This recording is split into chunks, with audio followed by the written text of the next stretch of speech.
Well, you can probably hear I'm not in my best voice this morning. No, normally when that happens, I tell you, oh, we were out at karaoke last night, and I really blew my voice out.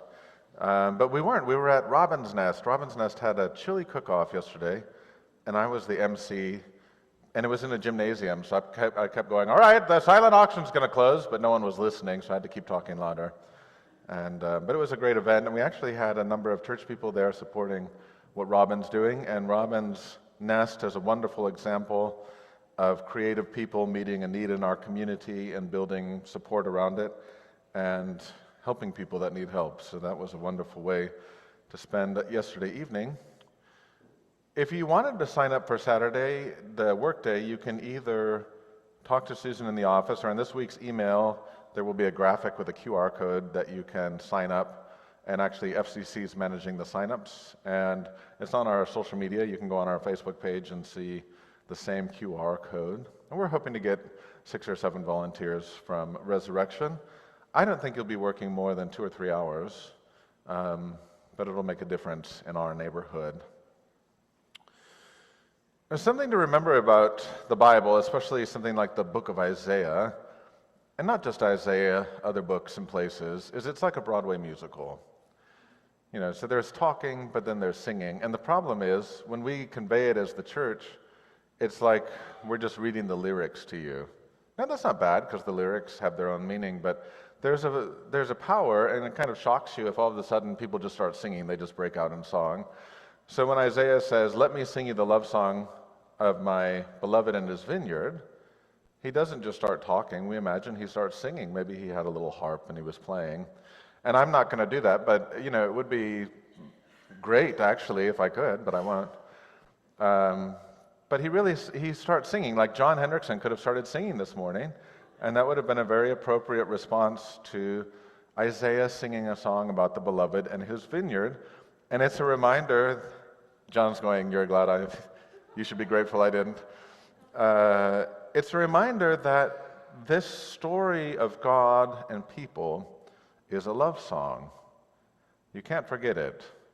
It is a love song. And one of the dangers, when Christianity changes from a faith to a religion, and I'm using those terms somewhat technically, when Christianity is reduced from a faith to a religion, oftentimes what has happened is the love song has been drained of passion and meaning, and you get left with a fairly hollow set of rules and kind of empty obligations. And usually you know this has happened because people who are sick get sicker, people who are burdened become more burdened, people who are anxious become more anxious. Christianity doesn't set people free, it merely burdens them. And Jesus himself complains about this. You know, and he's walking around and he tells the Pharisees, you know, you all are making this worse for people, you're not making it better for them. And I go, what do you mean? We're obligating them with lots of religious rules. And he goes, exactly, that's what I'm trying to tell you. You don't have to do that. We're setting people free. And that's why when the love song remains a love song, it keeps the heart of passion. It doesn't mean there's not a Christian ethic. There is. It doesn't mean Christians don't live in a certain way. We do. But that's not the heart of our faith. The heart of our faith is a beating heart of love and passion, and it burns with love. And so when Isaiah is singing the song, it must have been shocking to hear him bust out these tunes that were a remarkable testimony to who God is and what God is doing. Now, if you've ever been in a vineyard, because I know some of you are wine people, and have traveled to, some of you are in wine clubs, and you go to vineyards, you go to Paso, you go wherever. I was just looking, the biggest vineyard in the world is in Montenegro, 11 million vines, I think. It's just a gigantic, unbelievable vineyard.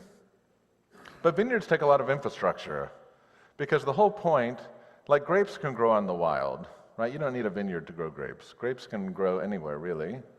But if you want grapes to be really fruitful and you want them to be sweet, you have to cultivate them.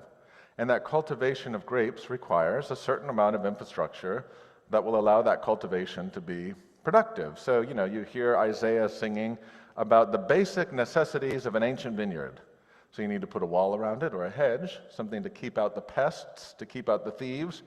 There are lots of people that when the grapes become ripe, they would love to just cut them off the vine and take them with them. You know, if you've ever been in a vineyard that has to cover for birds, you know, when the birds come down and start eating the grapes, there's a lot of creatures that would love to short circuit the fruitfulness of the grapes by eating them before they're ready, or eating them when they're ready, but they're not used for their proper end, because all of these grapes are being grown for one purpose: wine. They are not being grown, they're not growing grapes for making jellies and jams. The reason, part of the infrastructure, is a wine press. So they build that in the vineyard so they don't have to transport the grapes. They do all of the wine making in the vineyard itself. So you need to protect it. You need to have the infrastructure to get the grapes to their proper end, which is wine. And then we hear about the building of a watchtower. And the watchtower has a security purpose, keeping an eye on the perimeter. But the watchtower is also where the harvesters would sleep, because the intensity of the harvest required you to be there for a long time, a short period of time, but for long hours. And it was also the storehouse for the grapes before you put them in the wine vat or the wine press. It's a reminder that when Isaiah is singing about the people, he's telling them God intended for you to be wine. God's going to cultivate you. God wants you to be fruitful. God's going to harvest you. God's going to make you wine. And in case that point was missed, when Jesus is talking to the people about his vineyard parable, that we're not really going to talk that much about today, he tells them, you're either going to fall onto the stone or the stone is going to crush you. Those are the only two options he gives them. You will either fall on it or it will crush you. And it's a reminder that the grapes are getting crushed one way or the other. You're either being made into wine or you're just being spread around and put somewhere else. So this is God's intention, that the grapes are cultivated and that the infrastructure is there to help them become fruitful. And this is a reminder that this is the goal of the church. The church is to provide the necessary infrastructure so that you can be fruitful, so that you can be productive. Can you be a wild grape that grows anywhere? Of course you can. Do you have to be in the church to grow? Not necessarily. But there's a difference between wild grapes and cultivated grapes in their flavor, in their satisfaction, and in their purpose. And that was the thing we had from Ezekiel last week, talking about sour grapes. Wild grapes aren't that sweet. You have to cultivate the sugar. You cultivate the sugar by how much water they get, how much sun they get. Right before they harvest them, they usually turn the water off so that it maximizes the sugar as they dehydrate in the sun. There's a science to making things sweet. God knows the science to make you spiritually sweet. And God is intending to give you the necessary spiritual infrastructure so that you can be cultivated as a grape and not be wild and sour, but be used to make the wine that God intends. This is the necessary infrastructure that's why we have confession, that's why we have forgiveness, why we have the sacraments. These are the necessary shaping and pruning, dealing with the spiritual mildew and fungus, the little pests that come, and hopefully it's not root rot. But never forget, as long as the roots are good, you can grow a new vine. And if Jesus is the roots, it doesn't matter how bad things get, there will always be the possibility of new growth and cultivation. Grapevines are enormously resilient. You can cut them down to the very bottom, and if the roots are good, they will grow again. Now we hear about God growing and doing all of this infrastructure and putting them in the land. And of course, when I was reading that this morning, now it may surprise you, I actually do prepare for church. I was actually reading this this morning, and I was thinking about what's happening in Israel right now. I mean, how shocking to see what happened yesterday. And I'm not going to commentate on it, but I'm going to make a point that just came up a couple weeks ago. Michelle and I were with the bishop a couple weeks ago, and we arranged to have a rabbi in Jerusalem speak to us, speak to Lutheran clergy, and it's actually a video of it is on our Facebook page if you want to read what he had to say, which is now very prescient almost a month later to what's just happened in Israel. We were talking about the peace process, and he said, nobody in Israel is talking about the peace process or the two-state solution. He goes, Americans and Europeans, you like to talk about that. We are not talking about that anymore. And he said the peace process isn't dead, but it's in a deep freeze. And after what happened yesterday, it is probably close to dead, if not totally dead, from what it could be. But here's what he said. He goes, the problem we have in Israel is there's no peacemaking because the politics are so dysfunctional. So he says politicians are about peacemaking, the peacemaking process. But the politics are so dysfunctional, there's no peacemaking. And so what he's done, and he's a Jewish rabbi who grew up in the United States and emigrated to Israel 40 years ago, is he began peace building.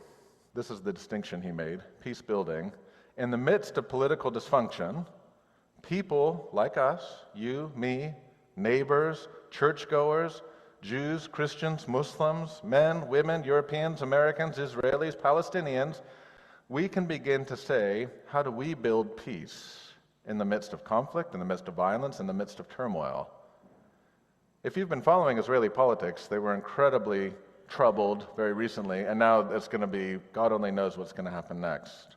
But in the midst of this new war, and it is a war, this call to peace building is still the call. And for us, here, the work we're doing here in Huntington Beach, to be peace builders. Let the politicians be peacemakers, and in the midst of dysfunctional politics, there won't be peacemaking, but it doesn't mean you can't be a peace builder, working with people different than you, neighbors of yours, people who are of the same heart, who want to bear fruit, even in a complex environment. As long as the roots are good, you can bear fruit. And it doesn't matter if the wall's been torn down, the hedge is broken, the watchtower's collapsed. If the roots are good, there will still be some kind of grape, even if it's not the normal peacetime and the building of peace. And so you heard that the vineyard, the dynamics or the boundaries of the vineyard were described in Isaiah's song, from the sea to the river and north to south and the like.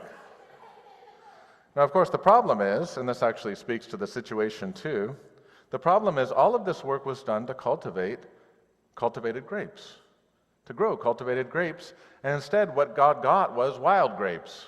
I did all this work. I cleared the land. I even put it on a hill. We would get the perfect amount of sun. You know, if you put it on the right hill, it gets just the right amount of sun. It gets just the amount of moisture will go right off the vines down into the bottom and evaporate. God says, I picked prime real estate for you to maximize your fruitfulness, and I got wild grapes. That's what I got, wild grapes, sour grapes. These grapes are not good to eat. They're not good for wine. They're good for wild animals. And that's not God's intention. So how is it, says God, that I could do more?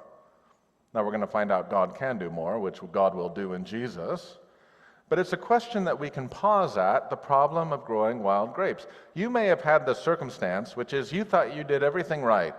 You did everything the way you were supposed to do it. You said, if I do this and this and this, I will have a good outcome. It could be in your marriage, it could be in your job, it could be in your spiritual life. And then you found out that when the fruit came, you tasted it and you went, this is awful, what happened? This is one of the fundamental things about life that can be so disorienting and confusing, is you thought you did everything right and you still didn't get the outcome you wanted, or things went really bad. Someone did something, or someone became something, or something happened that wasn't supposed to happen. And that is the confusion and the sadness that this love song turns a little bit into a tragedy, where God goes, this wasn't supposed to happen, but it did. Now what? And this is a wonderful question for people of faith who are gathering in the vineyard, people of faith who are being trimmed and shaped and watered and fertilized and protected. What happens when the harvest isn't good? What more can I do, said God. And of course the answer is, I'll come down there myself. Now there's a real question, we won't go too much into it because it's kind of just a theology nerd question, so I shouldn't even bring it up. But what I'll just say this as a summary, which is, Jesus coming amongst us wasn't just like God, oh, I just had a new idea, why don't I come amongst them? It was really God. Jesus was probably always going to come in some fashion because he was going to be in the watchtower for the harvest. You know, if you think of Israel as the vineyard, the temple was really the watchtower where God chose to dwell and be there for the harvest. And now Jesus comes himself. But in the parable, we find out that the wild grapes are the workers. The wild grapes are us. The wild grapes are people of violence, people with bad ideas, people who think they're geniuses, but they're not. What a stupid idea to say, you know what, maybe if we kill him, we can have his inheritance.